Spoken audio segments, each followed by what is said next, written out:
পারতেছে না মুরিদরা। ওয়াজ শুনলো তো কোরআনের ওয়াজ, কোরআনে নাকি আছে, সূরা মায়েদার 35 নম্বর আয়াতে আছে পীর ধরতে হবে, মুর্শিদ ধরতে হবে। এই তো তখন বেচারারা পীর ধরে। পীর ধরা ছাড়া আল্লাহর কাছে পৌঁছা যাবে না, এই সব ব্যাখ্যা করা হয়। এরপরে কোরআনের অপব্যাখ্যা আর এর সাথে যোগ করে দেওয়া হয় জাল হাদিস। জাল হাদিস যোগ করে দেওয়া হয়। জাল মানে একেবারে বাঙালি জাল হাদিস। কতগুলো তো আরবি জাল হাদিস আছে, আর বাঙালি জাল হাদিস, বাঙালির জন্য বাঙালি জাল হাদিস, বাংলা ভাষায় জাল হাদিস। যার পীর নাই তার শির নাই, এটা কি বাঙালি জাল হাদিস।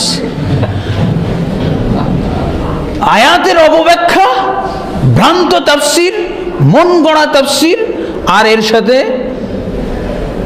বাঙালি জাল হাদিস। যার পীর নেই তার শির নেই, সমর্থন নেই এই আয়াত থেকে। আর এই হলো তাদের জাল হাদিস। যার পীর নেই তার পীর শয়তান, নাউজুবিল্লাহ। এই তো মানুষ দৌড় দিচ্ছে, সর্বনাশ, আমার মাথাই নাই, আমার নাজাত নাই। আল্লাহ বলছে আল্লাহর কাছে ওসিলা তালাশ করো। পীর মুর্শিদ না ধরলে তো ওসিলাই নাই, নাজাত পাবো কি করে? আর আমি ইবলিশের মুরিদ হয়ে গেলাম, ইবলিশের আমি অনুসারী হয়ে গেলাম পীর না ধরলে। বেচারারা ছুটছে, পাগলের মতো ছুটতেছে। ওসিলা ছাড়া বাঁচা যাবে না। তো বন্ধুগণ, এই হলো ওসিলা সম্পর্কে আয়াত, এবং এই হলো তাদের আয়াত থেকে ভ্রান্তি। তারা আয়াত থেকে কি নিল? গুমরাহি নিল, হেদায়েত নয়। আল্লাহ যে কোরআনের মধ্যে বলেছেন কি, যালিকাল কিতাবু লা রাইবা ফীহি হুদাল লিল মুত্তাকিন। এটি এমন একটি গ্রন্থ, যেই গ্রন্থ মধ্যে কোনো সন্দেহ নাই, সন্দেহের অবকাশ নাই। হুদাল লিল মুত্তাকিন, মুত্তাকিনদের জন্য হেদায়েত। কিন্তু এদের ক্ষেত্রে কি হয়ে গেল? এদের জন্য গুমরাহির কারণ হয়ে গেল, এদের জন্য বিভ্রান্তির কারণ হলো। এরা কোরআন দ্বারা এবার হয়ে গেল গুমরাহ।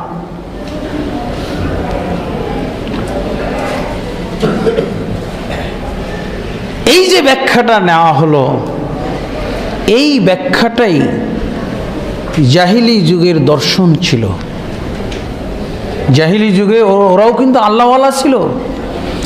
ওরাও আল্লাহ পাবো কি করে, আল্লাহ পাবো কি করে, আল্লাহ পাবো কি করে, রাসূল পাবো ছিল না। কিন্তু আল্লাহ পাবো কি করে, কোথায় গেলে আল্লাহকে পাওয়া যাবে, এই টেনশন তাদের মাথায়ও ছিল।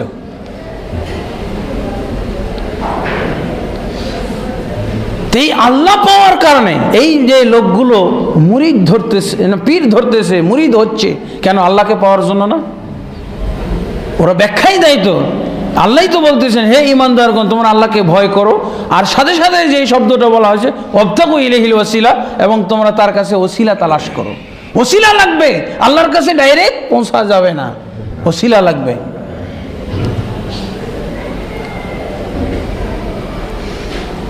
এই জাহিলি যুগের আল্লাহওয়ালাগুলো একই কারণে তারা ওসিলা তালাশ করতে গেছে। তাদেরও ওসিলা হলো এরকম সৎ ব্যক্তিরা, পরেজগার লোকেরা।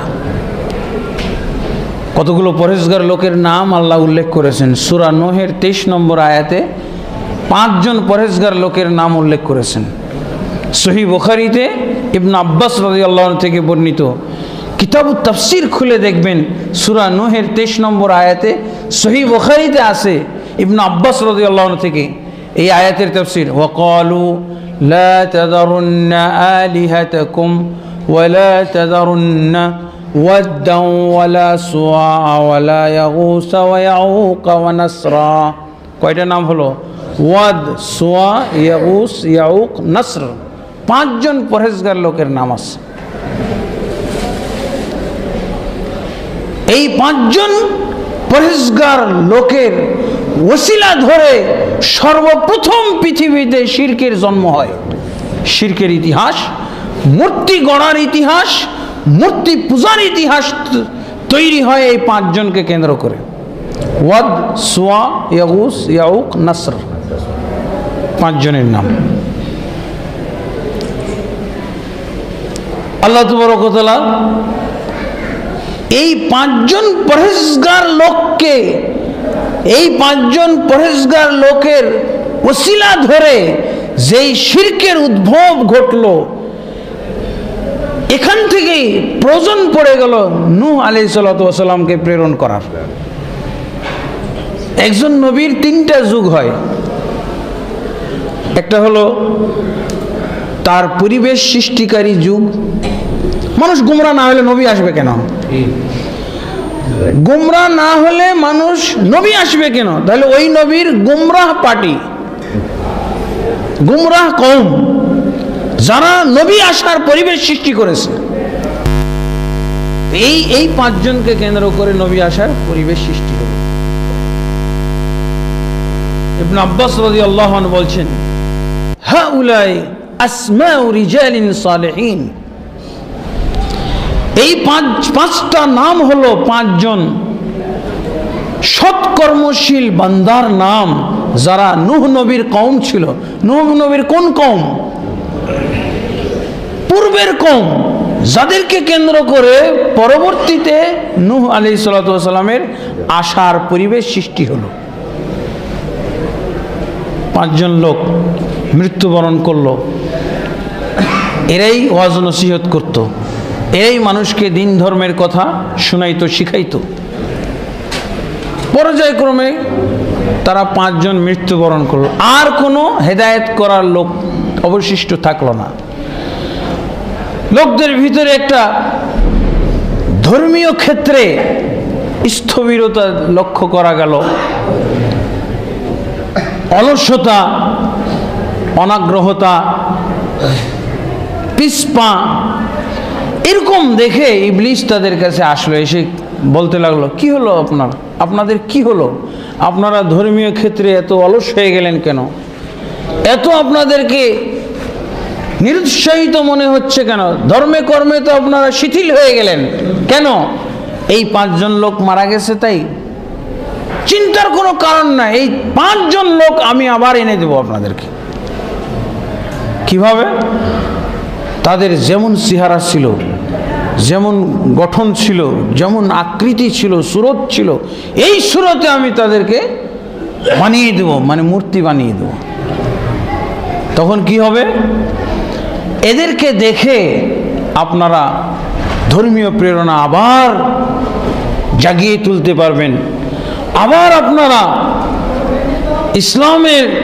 ইসলামের ক্ষেত্রে একটা প্রেরণা লাভ করবেন, উজ্জীবিত হয়ে উঠবেন। বুঝি তাই নাকি? তাহলে বানিয়ে দাও। এই তো বানিয়ে দেওয়া হলো। ইবলিস 5 জনের মূর্তি বানিয়ে দিল। এরপর এই 5 জনকে কেন্দ্র করে কিছুদিন তো ইবলিস যা যুক্তি দিয়েছিল সেই যুক্তি মোতাবেক কাজ হলো।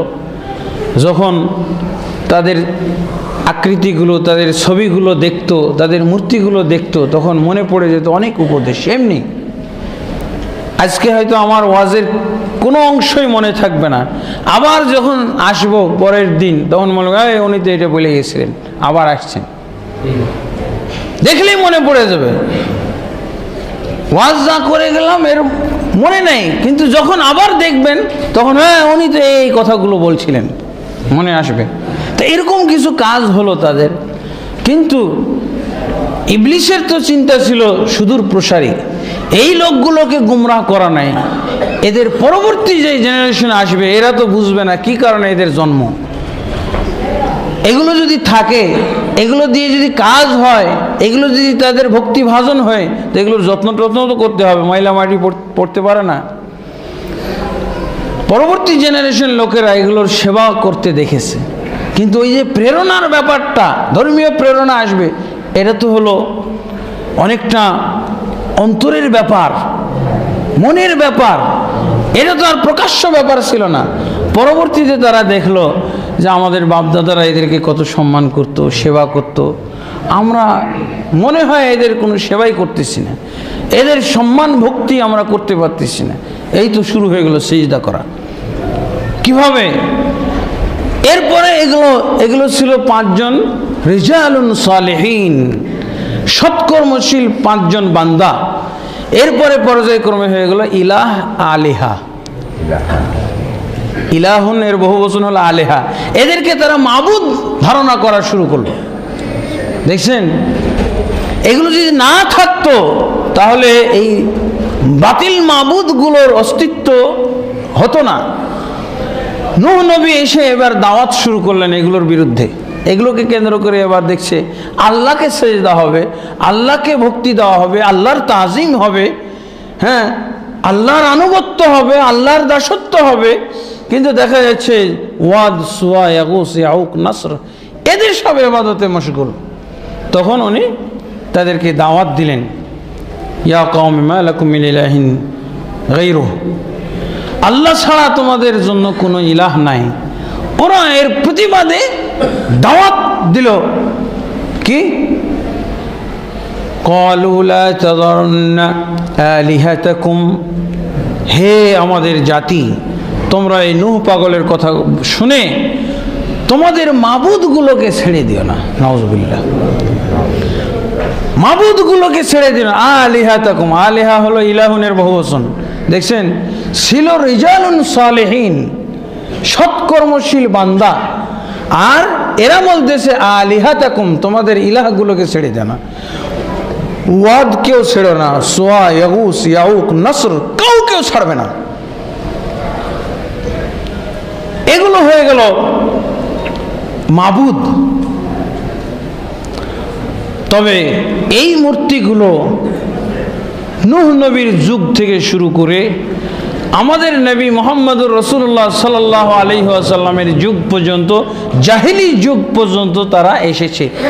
এই মূর্তিগুলো জাহিলি যুগকেও সজ্জিত করেছিল। নাউযুবিল্লাহ, এই মূর্তিগুলোই সংস্করণ হয়ে মক্কা পর্যন্ত এসেছিল। বিভিন্ন গোত্রের ভিতরে এই মূর্তিগুলো সংরক্ষিত ছিল। তারা কি বলতো, তারা কিন্তু পূর্বের ইতিহাস ভুলে যায়নি। এই মক্কার লোকেরা আল্লাহওয়ালা হওয়ার কারণে কি বলছো, আল্লাযীনা ইত্তাখাযু মিন দুনিহি আউলিয়া, যারা আল্লাহকে বাদ দিয়ে ওলি আউলিয়া গ্রহণ করেছিল। ওলির বহু বচন হলো আউলিয়া। ওলি আউলিয়া গ্রহণ করেছিল। তারা কি বলেছিল মক্কার লোকেরা, মা না'বুদুহুম ইল্লা লিয়ুকাররিবুনা ইলাল্লাহি যুলফা, আমরা এদের আনুগত্য, এদের দাসত্ব তো এই জন্য করতেছি না যে এরা আমাদের মাবুদ, বরং আমরা এদের আনুগত্য এবং দাসত্ব করছি এই জন্য যে এরা আমাদেরকে আল্লাহর সান্নিধ্যে পৌঁছে দিবে। দেখছেন, এই মক্কার কাফেররা, জাহিলি যুগের লোকগুলো কি বলতেছে, মা না'বুদুহুম ইল্লা লিয়ুকাররিবুনা ইলাল্লাহি যুলফা, আমরা শুধু এদের ইবাদত করি এই জন্য যে এরা আমাদেরকে আল্লাহর সান্নিধ্যে, আল্লাহর নিকটে পৌঁছে দিবে, আল্লাহর নৈকট্যশীল বানিয়ে দিবে, এই জন্য আমরা এদের ইবাদত করি। তাহলে উদ্দেশ্য কি ছিল? আল্লাহর কাছে পৌঁছা, আল্লাহওয়ালা হওয়া, আল্লাহকে পাওয়ার জন্য। আমাদের সমাজে কি প্রচার করা হয়? এরকমই তো, আল্লাহকে পাইতে হলে মুর্শিদ ধরতে হবে, পীর ধরতে হবে। একই যুক্তি তো। ওরা বলতো আমরা পাপী তাপী বান্দা। তারা আল্লাহকে দুনিয়ার বাদশাদের সাথে তুলনা করত। দুনিয়ার রাজা বাদশাদের কাছে পৌঁছতে হলে কি ডাইরেক্ট পৌঁছা সম্ভব? দূর দূর করে তো তাড়িয়ে দিবে প্রহরীরাই, পাহারাদার যারা আছে তারাই তো তাড়িয়ে দেবে, পাহারাদারদের কাছেই পৌঁছা মুশকিল। তখন কি করতে হয়? মধ্যস্থতা ধরতে হয়, মিডিয়া ধরতে হয়, পিএস ধরতে হয়, সেক্রেটারি ধরতে হয়, হ্যাঁ, প্রাইভেট সেক্রেটারি ধরতে হয়, পিয়ন ধরতে হয়, তারপরে রাজা বাদশার কাছে যাওয়া যায়, মন্ত্রীর কাছে যাওয়া যায়। আর আল্লাহ হচ্ছেন আহকামুল হাকিমিন, রাজাধিরাজ, তার কাছে পৌঁছা যাবে সরাসরি? এটা তো হতে পারে না। আমরা পাপী তাপী বান্দা, আমাদেরকে অবশ্যই আউলিয়াদের মাধ্যমে ওসিলায় আমাদেরকে পৌঁছতে হবে, চেষ্টা করতে হবে। মা না'বুদুহুম ইল্লা লিয়ুকাররিবুনা ইলাল্লাহি যুলফা, আমরা এদের ইবাদত করি শুধু এই জন্য যে ওয়াদ, সুয়া, ইয়াগুস, ইয়াউক, এরা তো পরেশগার লোক, এরা আমাদেরকে আল্লাহর সান্নিধ্যে পৌঁছে দিবে। তা আল্লাহ পর্যন্ত পৌঁছাই ছিল এদের টার্গেট। এটাই আল্লাহ তাবারক ওয়া তাআলা পছন্দ করেন। এটাই হলো জাহিলি যুগের একটা জাহিলিয়াত সাজানো হয়েছিল যেসব কাজ দিয়ে, যেসব কার্যকলাপ, এইটা হলো একটা। আল্লাহর বান্দা আল্লাহর সাথে সরাসরি সম্পর্ক থাকবে, এদের মাঝে এই ওসিলার মাধ্যমে আল্লাহর সাথে দূরত্ব বজায় রাখার ব্যবস্থা করা হয়েছে। আল্লাহ এবং বান্দার মাঝে দূরত্ব সৃষ্টি করা হয়েছে এই ওসিলা আকীদা আসার পর। আল্লাহ তাবারক ওয়া তাআলা এই জন্য এই ওসিলা নামক আকীদাকে জাহিলিয়াত চিহ্নিত করেছেন। জাহিলি,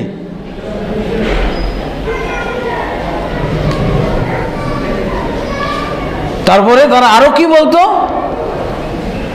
ওয়ায়াবুদুনা মিন দুনিল্লাহি মা লা ইয়াযুররুহুম ওয়া লা ইয়ানফাউহুম ওয়া ইয়াকুলুনা হাউলাই শুফাউনা ইনদাল্লাহ, এবং যাদের উপকার করারও ক্ষমতা নাই তাদেরকে তারা ইবাদত করত শুধু কি কারণে, ইয়াকুলুনা হাউলাই শুফাউনা ইনদাল্লাহ, এরা আমাদের জন্য আল্লাহর কাছে সুপারিশকারী।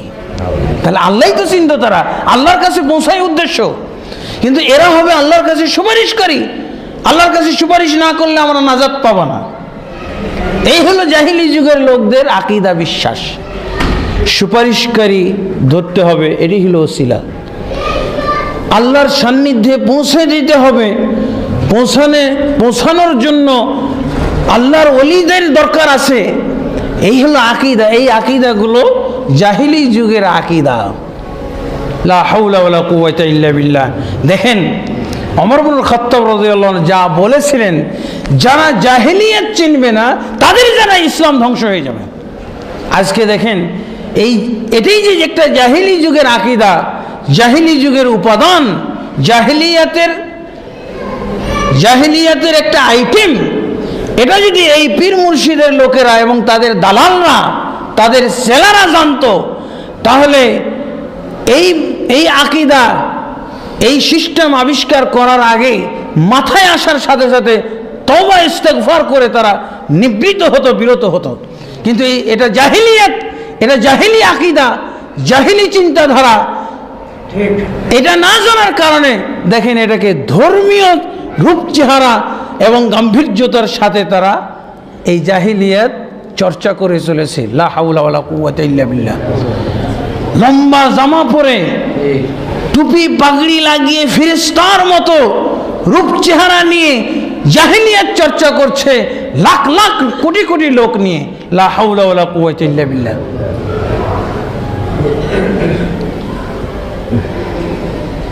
তাহলে বলেন, ওরা যদি এই ওসিলায় বিশ্বাসী, আর একটা ওসিলা, আর একটা শব্দ আছে আরবি ভাষায় ওয়াসিতা।